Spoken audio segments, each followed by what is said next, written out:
안녕하세요. 챙겨보는 실버TV입니다. 저희는 50대 중년을 포함하는 65세 이상의 유튜브 시청자들을 대상으로 하는 정보 공유 채널입니다. 현재 50대 이상 유튜브 이용자 수는 20대를 능가할 정도를 지나 그 이용 시간에 있어서는 거의 유튜브를 장악하고 있는 상황이죠. 그렇지만 상대적으로 어른들에게 유익한 정보를 담은 컨텐츠가 매우 부족한 아쉬움이 있어서 시청자들의 다양한 수요에 부응하기 위하여 채널을 시작하게 되었습니다. 저희 채널은 우리 사회의 노인 문제, 노인 복지 및 노인 관련된 사회적 이슈들을 제공하며 유익한 해외 정보 역시 포함될 것입니다. 또한 노인학 및 노인 복지와 관련된 국내외 다수 논문에 포함된 각종 전문적 연구조사 활동의 결과물들 역시 저희 채널을 통해 접하실 수 있을 것입니다. 매주 1회 혹은 2회에 걸쳐 구독자분들께 다양한 정보들을 종합 정리하여 공유하고자 합니다. 또한 저희 채널 시청자 및 구독자 여러분들의 여러가지 의견과 피드백을 반영하여 채널의 다양성 및 접근성을 높이고자 합니다. 따라서 여러분들의 참여는 필수적이겠죠? 구독과 좋아요를 누르시고 업데이트되는 각종 정보들을 챙겨보시고 여러분들의 삶을 좀 더 풍요롭게 하시기 바랍니다. 오늘 첫 번째 소식은 노인 일자리 정책과 그 관리에 대한 것입니다. 현 정부 들어 일자리 확충과 노인 복지 정책이 맞물려 많은 노력을 들이고 있는 노인 일자리 정책이 과연 예상대로 잘 진행되고 있는지 살펴보겠습니다. 지난 2월과 3월에 동아일보와 서울경제를 통해 기사화된 노인 일자리 관련 소식입니다. 함께 보시죠. 노인 일자리 인증샷 찍고 11분 만에 끝. 진짜 도움되는 일 원해 라는 타이틀로 먼저 허술한 관리를 지적한 동아일보 기사를 살펴보겠습니다.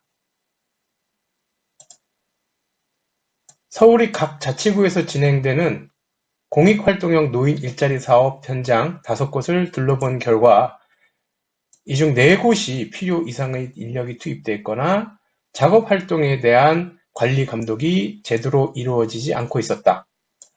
고령화가 빠른 속도로 진행되면서 노인 일자리의 필요성이 커지고 있지만 실효성 없는 일자리 정책으로 세금만 낭비하고 있다는 지적이 나온다. 제대로 운영되는 곳도 있었다.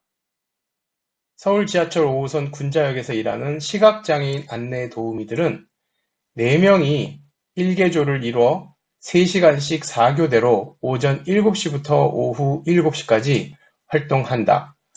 근로시간을 잘 지킬 뿐만 아니라 시각장애인들을 비롯한 교통약자들에게 실질적인 도움을 주고 있다. 서울시는 노인 일자리에 대한 관리 감독 부실에 대해 불가피한 측면이 있다고 설명했다.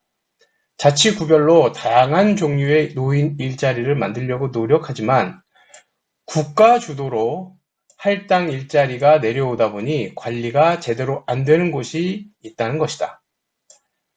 서울시 관계자는 일자리 사업 수행 기관의 관리 인력이 부족하지만 노인들이 밖에서 활동하게 하는 것만으로도 노인 복지에 기여하는 부분이 있다고 말했다. 복지부 관계자는 수행기관에 대한 지원을 늘려 사업이 제대로 운영될 수 있도록 하겠다고 밝혔다. 노인 단기 일자리 어떻길래 일할 수 있어 다행, 정부 고용 개선 과대 포장은 안 돼 라는 제목의 서울경제 기사를 살펴보겠습니다. 문제는 정부가 노인들의 공공 일자리를 고용지표 개선으로 연결시켜 과대 포장하고 있다는 점이다. 일소를 잠깐 멈춘 이모 씨는 청년들이 일자리가 없어 아우성인데 정부가 노인 공공 일자리를 이유로 고용 개선이라고 선전하는 것에 대해 고개가 갸우뚱해진다고 지적했다. 지난 2월 취업자 수가 1년 전보다 26만 3천 명 늘며 13개월 만에 최대치를 보이자 홍남기 경제부총리는 취업자 수가 20만 명 넘게 늘어 다행스럽다고 했다. 홍 부총리가 취업자 수 증가폭에 안도감을 보였지만 전문가들은 깊은 우려를 쏟아냈다. 한국 경제의 중추인 30, 40대와 제조업 일자리는 계속해서 줄어드는 반면 60대 이상 노인 일자리만 늘었기 때문이다. 시장형 일자리가 근로노인의 자존감 형성 등에 더 효과가 좋음에도 기관은 물론 노인에게까지 외면당하는 것이다. 실제로 올해 공공형 일자리는 지난해에 비해 8만 9천 개 늘어난 반면 시장형 일자리는 약 10,000개 늘어나는데 그쳤다. 네, 지난해 6,349억 원이었던 전체 노인 일자리 사업 예산은 올해 8,220억 원으로 늘었습니다. 증가율은 무려 30%에 이르고 있습니다.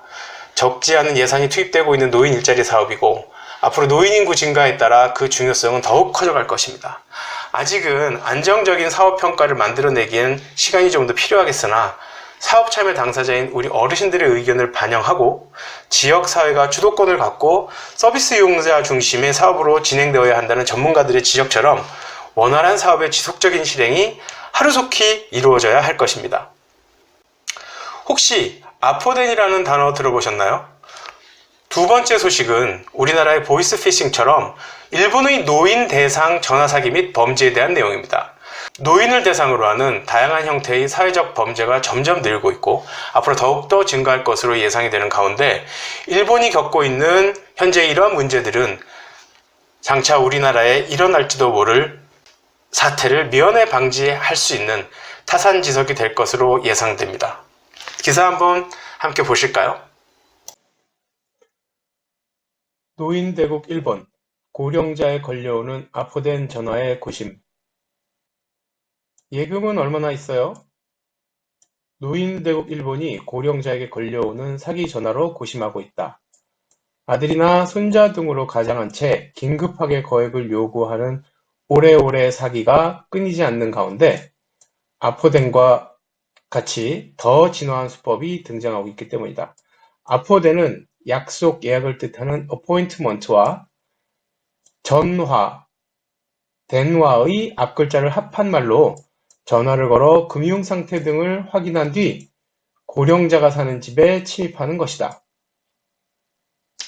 일본 언론에 따르면 지난달 28일 오후 2시쯤 아파트에 혼자 사는 80세 여성이 숨진 채 발견됐다.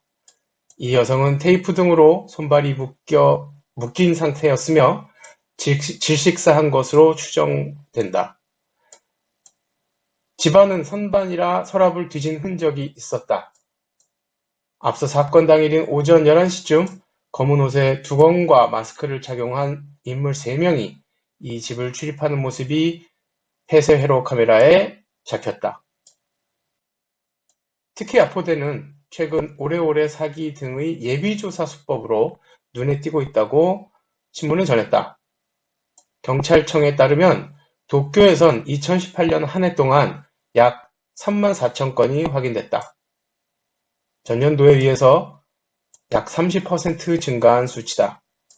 아들 등을 가장해 회사다 예금이 얼마나 있나 라고 전화로 물은 뒤 아들이 지인을 하면서 실행력이 찾아오는 수법이 많다. 앞서 하스다이 강도 사건 현장 인근 주택들에도 지난해 말부터 아포덴으로 의심되는 전화가 네, 노인 대상 범죄가 점점 심각해지고 있군요. 하지만 적을 알고 나를 알면 이길 수 있는 법. 사소한 정보라도 꼭 챙기셔서 불의의 사고를 예방하시기 바랍니다. 혹시 핸드폰을 사용하시면서 불만사항은 없으셨나요? 세 번째 소식은 국내 이동통신 서비스 사용 중 발생하는 피해 및 불편사항에 대한 내용입니다.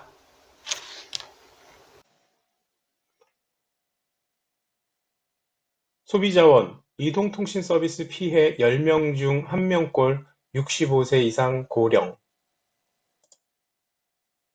이동통신 서비스와 관련해 피해 구제를 신청한 소비자 10명 가운데 1명꼴로 65세 이상 고령 소비자로 나타났다. 한국소비자원은 2017년, 2018년 접수된 이동통신 서비스 관련 피해 구제 신청 2,255건을 연령별로 분석한 결과 65세 이상 고령 소비자 접수건이 231건으로 10.2%에 달했다고 27일 밝혔다. 특히 일부 실버 요금제는 일반 저가 요금제보다 데이터 제공량이 적기도 했다.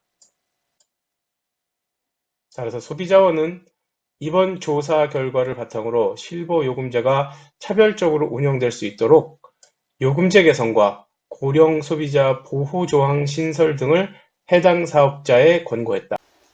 네, 이동통신 서비스가 발달함에 따라 생활이 편리해진 것은 사실이지만 그만큼 알아야 하고 챙겨야 할 정보도 많아졌습니다. 노인이라고 몰라도 된다 라고만 생각하시면 안 될 것 같아요. 이젠 어르신들께서도 스스로 챙겨야 할 세상이 되었습니다. 사소한 정보라도 그냥 지나치지 마시고 꼼꼼히 살피시고 확인하셔서 더욱더 삶을 풍족하고 현명하게 이끌어 가시기 바랍니다. 오늘 이렇게 소식을 나눈 것처럼 앞으로 일주일에 한두 번씩은 꼭 필요한 정보들을 생생하고 자세하게 소개해 드릴 예정입니다. 잊지 마시고 구독과 좋아요를 누르셔서 꼭 챙겨보시고 여러분들이 일상생활 속에서 유익하게 활용하시기 바랍니다. 그럼 다음에 뵙겠습니다.